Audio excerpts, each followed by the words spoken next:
Quero ler com os irmãos, 2 Reis, capítulo 3, o verso 15 ao 21. Quem achou diz amém. O texto diz assim: mas agora tragam-me um arpista.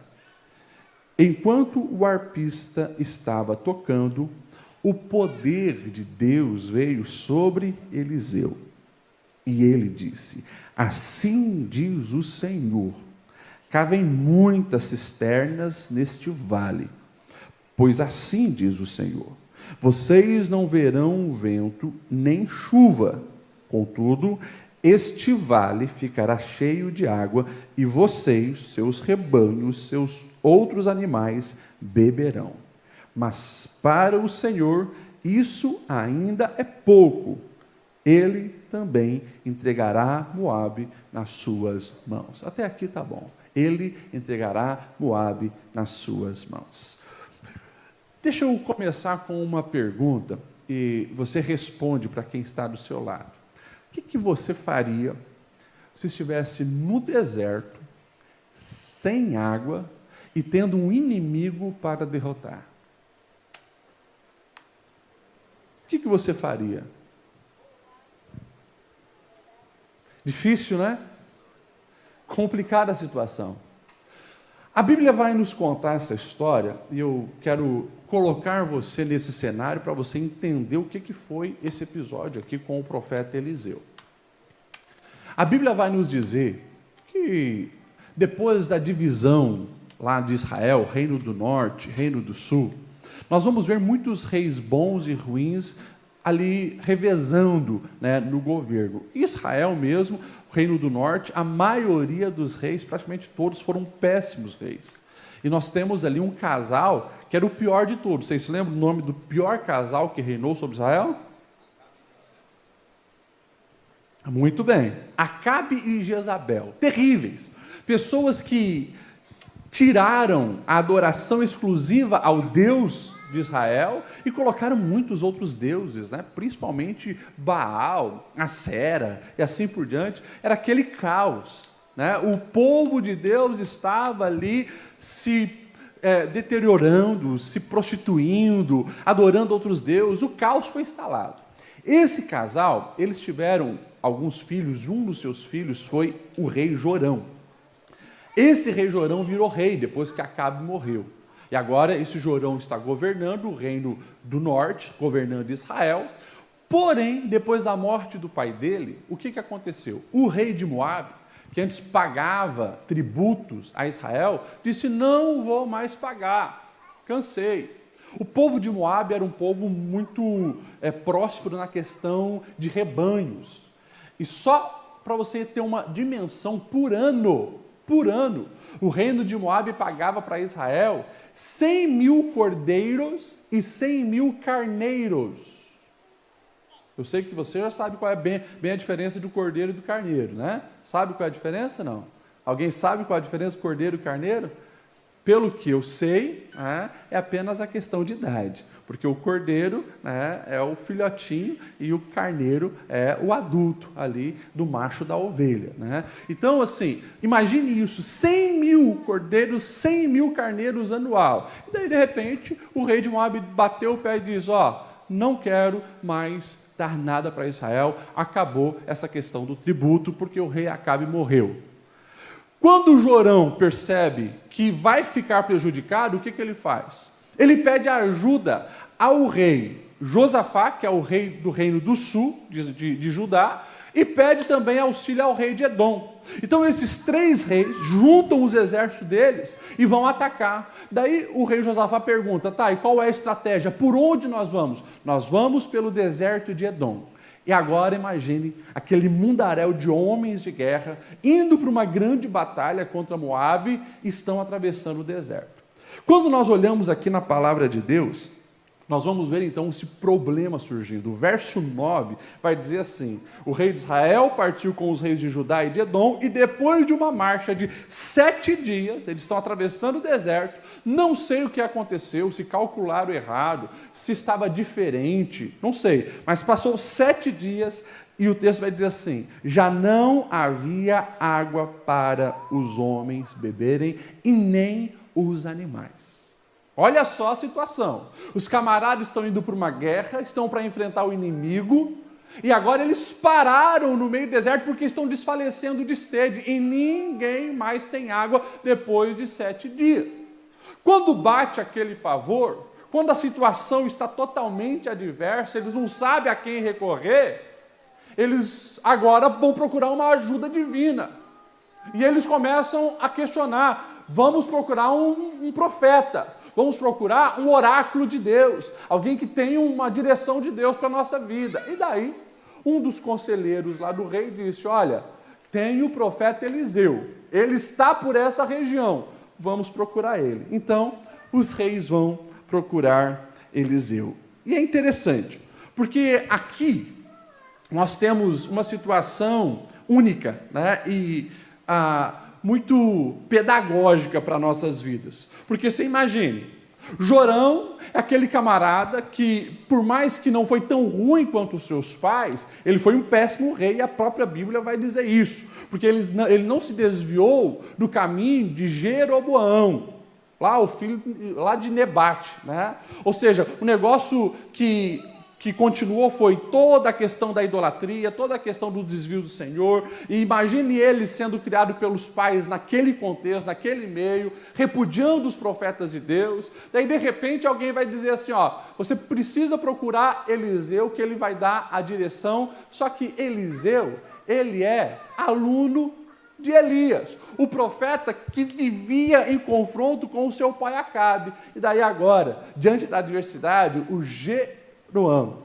né, podemos dizer assim, o rei que foi criado nesse contexto maligno, ele tem que se rebaixar e tem que reconhecer que precisa de uma direção que vem daquele que é chamado por Deus e escolhido por Deus. E eles vão. É interessante o diálogo, né, porque o próprio profeta Eliseu olha para Jorão e diz: espera aí, você, vindo a mim, vai procurar os profetas de Baal, aquele que o seu pai e a sua mãe alimentavam na mesa do rei. Ou seja, vocês fazem escolha errada, vocês praticam a idolatria, praticam a imoralidade, vocês rejeitam o Deus do exército, e agora, na hora que a coisa aperta, vocês vêm procurar, né? É meio que, como alguns às vezes dizem nos nossos dias, né? Tomou a decisão, agora faz o L, né? Mais ou menos assim, né? Enfim, o profeta estava dizendo de uma maneira bem clara: você fez as escolhas erradas, agora se vira. Só que daí, olha que interessante, o rei Jorão, ele desce do seu pedestal de orgulho e se humilha. Ele vai dizer assim: nós juntamos esse exército porque nós entendemos que essa é uma guerra necessária, e o Senhor, o Deus de Israel, nos colocou nessa situação de batalha. Ou seja, como tem um que é superior, é a ele que nós precisamos recorrer, e sabemos que você é o profeta e é o representante dele. Daí o profeta ainda vai responder assim, verso 14: juro pelo nome do Senhor a quem sirvo, que se não fosse por respeito a Josafá, o rei de Judá, eu não olharia nem para a sua cara e não lhe daria atenção. Enfim, teve esse encontro. Os reis foram procurar e Jorão teve que descer do trono e pedir o auxílio do Deus de Israel. E o que a gente aprende com isso, pastor Lediel, né? Porque se a proposta do nosso diálogo hoje é vencendo no deserto, o que nós precisamos entender sobre isso? Nós precisamos entender que as crises que chegam até nós, os desertos da vida, as dificuldades, são grandes oportunidades para reconhecermos a grandeza, a soberania e o poderio do nosso Deus. Presta atenção nisso. Quando a vida dói, quando o deserto chega, e aqui, claro, eu não falo só do deserto físico, porque no deserto físico, se você tivesse dimensão do que é o Oriente Médio, e você não ter água para beber, né, você passa meia hora sem água, os lábios já começam a secar, a língua já começa a sentir a necessidade. Quando você está no meio desse deserto escaldante, sem água, você sabe, ali revela a sua pequenez.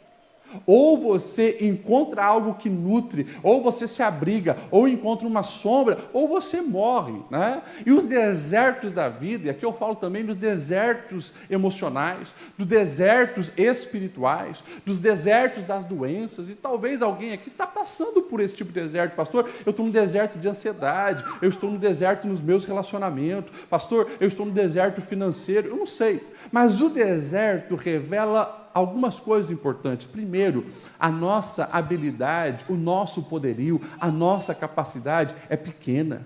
Aqueles reis organizaram o exército, Jorão encabeçando aquilo, tinha na mente dele, não, estamos agora com boas alianças, vai dar certo. Só que, quando a adversidade chega, o buraco é cavado, tem que olhar para cima e reconhecer que necessita da ajuda do Deus Criador. Esses homens agora estavam ali, descendo do seu trono, e Jorão teve que reconhecer que precisava da mão estendida do Eterno e de uma estratégia que vinha do céu para que ele conseguisse sair daquela situação adversa. Imagine, se vai para frente, muitos não vão aguentar. Se vai para trás, muitos também não vão aguentar. Estão no deserto precisando de socorro e chamam o homem de Deus. Que nós possamos entender isso. As adversidades, os desertos da vida, são escolas que nós precisamos entrar para aprender também a reconhecer a grandeza do nosso Deus sobre as nossas vidas. A gente olha para a palavra de Deus e a gente vai ver que é justamente quando o povo de Israel precisa sair da escravidão do Egito, Deus intervém. Quando eles precisam entrar na terra prometida, Deus intervém. Quando os reis estão agindo, e a gente pode ali citar o encontro, né, de Israel com a Assíria, o rei Senaqueribe cercando, ali humilhando o povo de Deus, nós vamos ver Ezequias precisando clamar e pedindo a bênção, o favor e a misericórdia do Senhor. Quando a gente vai lá para o Novo Testamento, a gente vai ver um Jairo que tem que descer do seu pedestal de ser chefe de sinagoga e reconhecer que a solução estava em Jesus. A gente vê aquela mulher do fluxo de sangue que ali estava buscando os seus recursos, gastando os seus recursos com os médicos, buscando a sua ajuda na força e na capacidade humana, mas ela tem que reconhecer que é limitado, precisa de ajuda. Então, que isso sirva de lição para nós. Quando estamos passando por uma adversidade, o deserto chegou na nossa vida, corra para Deus, porque é em Deus que nós vamos encontrar a resposta que nós precisamos. Amém? Glória a Deus. O profeta já deu então aquela cutucada, aquela alfinetada, né? Agora Jorão se humilhou, então o profeta ele vai fazer algo muito interessante. Como nós lemos no verso 15, ele diz assim: tragam-me um arpista. Isso me chama a atenção, porque Eliseu, ele já tinha tido fortes experiências com Deus. Eliseu, nessa altura, ele já tinha recebido toda a autoridade, né, que estava sobre Elias em dose dupla. Ao receber a capa, nós vamos ver ele tocando o Jordão se abrindo, já tinha visto milagre. Nós vamos ver coisas grandiosas acontecendo através de Eliseu.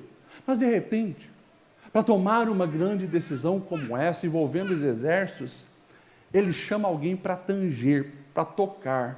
Vem um arpista para ali fazer, quem sabe, um culto completo ao Senhor.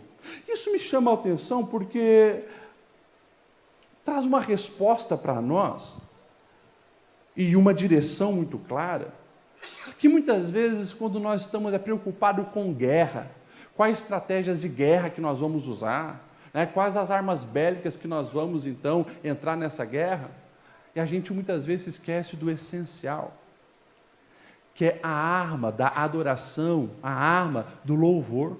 Olha que interessante isso. Nós estamos falando de um contexto bélico, nações enfrentando nações. De repente o profeta diz: vou aproveitar que vocês estão aqui, traga um músico, que nós vamos fazer um culto ao Senhor. Nós vamos tocar e louvar e bendizer o nome do Senhor. E o texto seguinte vai dizer assim: enquanto o arpista tocava, o poder do Senhor veio sobre Elias. Que coisa preciosa.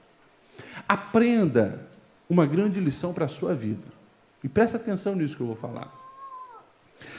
Muitas estratégias que nós precisamos receber de Deus para as nossas batalhas, para as nossas guerras, só vão chegar enquanto nós adoramos.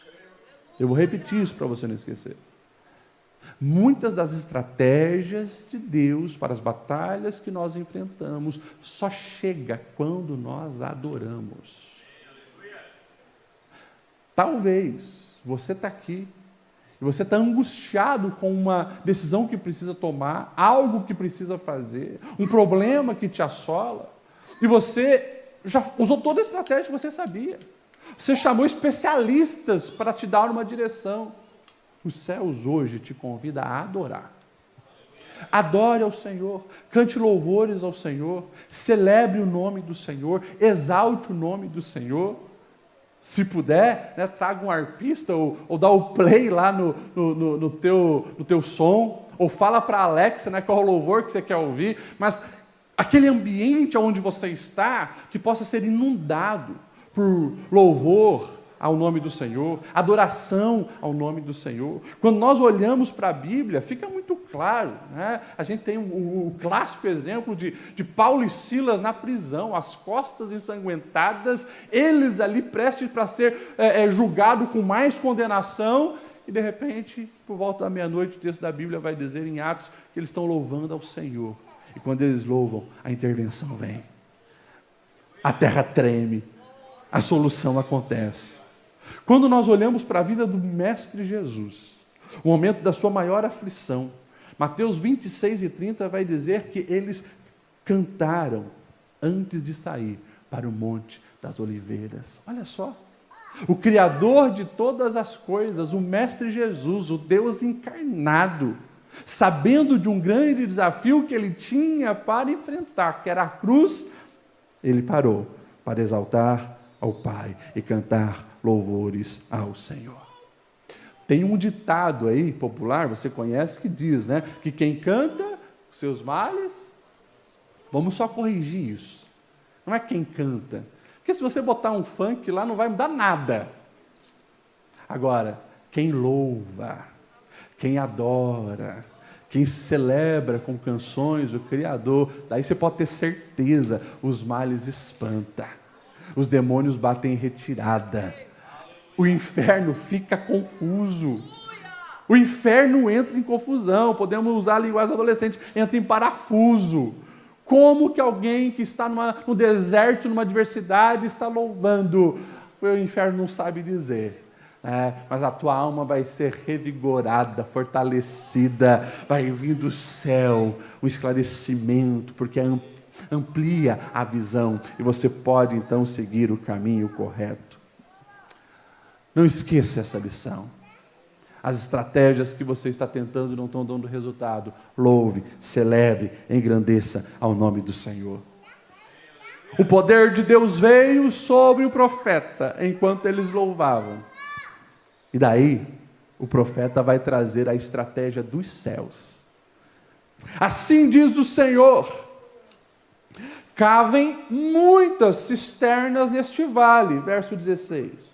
Pois assim diz o Senhor, vocês não verão, presta atenção nisso, vocês não verão vento nem chuva, contudo este vale ficará cheio de água e vocês, seus rebanhos e os seus outros animais beberão. É interessante, vamos lá, vamos entender esse contexto. Os camaradas estão em 7 dias andando pelo deserto e a situação ficou tão apavorante, porque acabou a água, que os reis precisaram buscar a ajuda do profeta. É isso, pastor Letiel? É isso. Você imagina um exército de homens, né?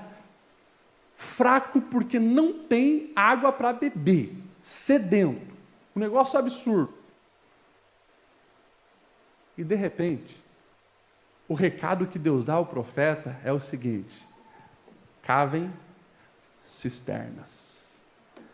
Poxa, mas o Deus que ali no tempo de Elias mandou chuva. Elias disse, olha, durante 3 anos não vai chover, e não choveu, mas quando ele disse vai chover, mandou ainda o seu servo espiar e disse, olha, eu vejo uma nuvem do tamanho da mão de um homem. Não, então pode avisar Acabe para correr, porque vai vir chuva e vem muita chuva. O Deus que pode mandar chuva, por que manda cavar cisterna? Homens que estão fracos, homens que não estão nutridos. Tem um mistério aqui.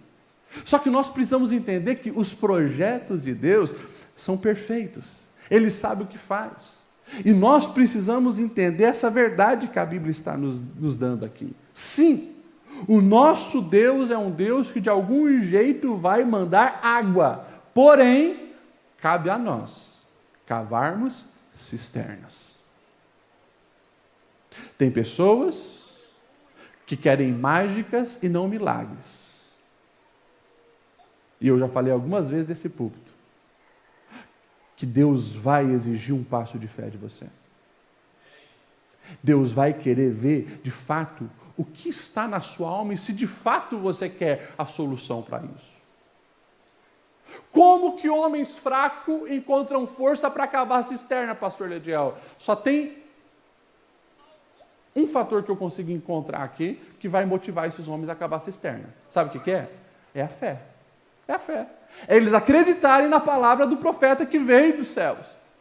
Não, se vai dar certo então, nós vamos gastar a nossa última força. Nós vamos cavar essa cisterna, porque Deus prometeu. Ah, isso é lindo quando a gente para entender. Porque muitas vezes, meus irmãos, e nós precisamos estar abertos para essas verdades, parece que nos momentos mais difíceis da vida, Deus ainda vai esperar um posicionamento nosso que tem um preço a ser pago, que tem um esforço a fazer. Pastor, mas a minha situação no casamento não tem mais jeito. Deus ainda assim vai exigir que você dê um passo de fé e faça algo. Pastor, eu não vejo solução para as minhas finanças. Deus vai exigir. A história anterior, o profeta Elias, se lembra? Quando não tinha mais água no ribeiro e Deus manda o profeta ir lá para Sarepta. E ele chega lá, né, para a viúva de Sarepta. E pede para ela usar a última porção da farinha, do azeite, para fazer para ele também. Deus exigiu aquilo. E a obediência dela trouxe grandes resultados. Então, que nós precisamos entender isso, há algo que cabe a cada um de nós, e você precisa identificar qual é a cisterna que você precisa cavar para ver Deus enchê-la de água. O que te incomoda? O que está atravessado? Qual é o deserto que você está passando? Ei, entenda que há algo para você fazer. Já sugeri algumas coisas. Eu já sugeri que você adore a Deus. Eu já sugeri que você amplie a visão também para entender que nas adversidades Deus está trabalhando, Deus está agindo, Deus está falando, Deus está se movendo.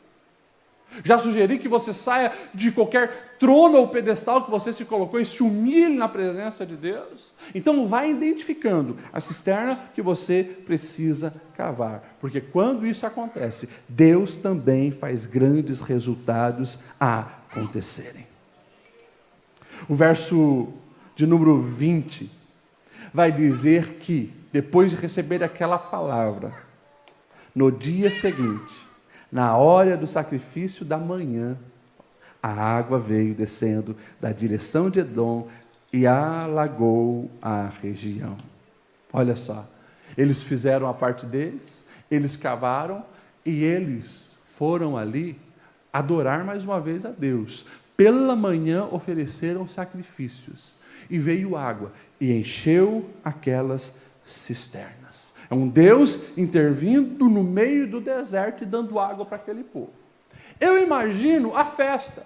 Eu imagino eles bebendo daquela água, dando para os animais. Estamos nutridos, não vamos morrer de sede nesse deserto. Porém, a história ainda não terminou. Eles foram obedientes. Eles estavam ali vivendo um milagre, porque a água chegou do nada, não choveu, desceu água e encheu aquelas cisternas. E daí a gente vai para a continuação, o verso 17 vai dizer assim: pois assim diz o Senhor, vocês não verão vento nem chuva. Olha que interessante, contudo este vale ficará cheio. Daí o resultado, 22, lá no verso 22. Ao se levantarem na manhã seguinte, o sol refletia na água. Para os moabitas, os inimigos que estavam de frente dela, a água era vermelha como sangue. Então gritaram: é sangue! Os reis lutaram entre si e se mataram, pensaram eles. Agora, ao saque, Moabe. O que aconteceu? Deixa eu explicar para você. Deus não queria que a água caísse do céu, porque os moabitas saberiam que então, se tivesse poços, cisternas lá no vale, encheriam de água. Mas os moabitas estão lá, eles sabem que não choveu. Quando eles estão de manhã olhando para onde estão os inimigos, eles começam a ver água, né? Na verdade, eles veem aquelas manchas, pensando que alguma coisa tinha acontecido, o sol veio e parecia vermelho. Então, na mente dos inimigos era sangue. Olha que história interessante.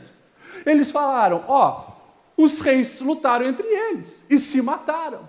Então, o que cabe a nós agora, não precisamos guerrear, nós vamos ao saque. E a Bíblia vai dizer que quando eles descem, então Israel e os outros exércitos os destrói, os matam, os perseguem e ganham a guerra. O que a Bíblia está nos ensinando?